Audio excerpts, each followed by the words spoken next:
Deputy commissioner ठट्टा की जानिब से खूली कचहरी का इनेकाद अवाम के मसाइल के हल के लिए मौके पर ही अहकामात जारी। तफसीलात के मुताबिक ठट्टा डिप्टी कमिश्नर असद अली खान की जानिब से ताल्लुका ठट्टा की देहा कोहिस्तान,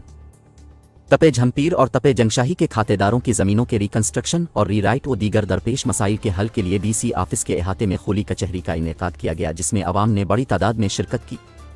इस मौके पर डिप्टी कमिश्नर ने लोगों के मसाइल सुने और मौके पर ही मुतल्लिका अफसरान को अहकामात जारी किए। इस मौके पर डिप्टी कमिश्नर असद अली खान ने कहा कि खुली कचहरी के इनेकाद का बुनियादी मकसद लोगों की शिकायत का इजाले करके फौरी हल फराहम करना है।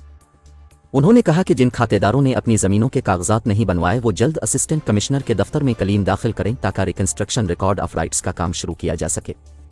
आवाम की जानिब से की गई शिकायत पर डिप्टी कमिश्नर ने मुख्तियारकार ठट्टा खालिद निज़ामनी को हिदायत की कि वो शिकायत कुनिंदा की ज़मीनों की जांच पड़ताल करके जायज़ मसाइल फौरी हल करें ताकि आवाम को रिलीफ मिल सके। खुली कचहरी में शुरका ने विंड मिल्स की जानिब से मकामी लोगों को रोज़गार और दीगर बुनियादी सहूलियात की फराहमी में नज़रअंदाज करने के मुतालिक शिकायत की पर डिप्टी कमिश्नर ने कहा कि इस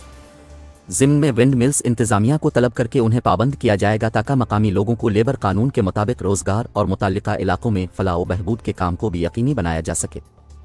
शुरका की जानिब से पीने के पानी, निकासी आब, बिजली, सेहत, तालीम, सड़कों व दीगर बुनियादी सहूलियात की अदम दस्तियाबी के मुतालिक मुख्तलिफ शिकायत और दरपेश मसाइल भी पेश किए गए, जिस पर डिप्टी कमिश्नर ने मुतल्लिका महकमों के अफसरान को मौके पर ही मसाइल हल करने के अहकामात जारी किए।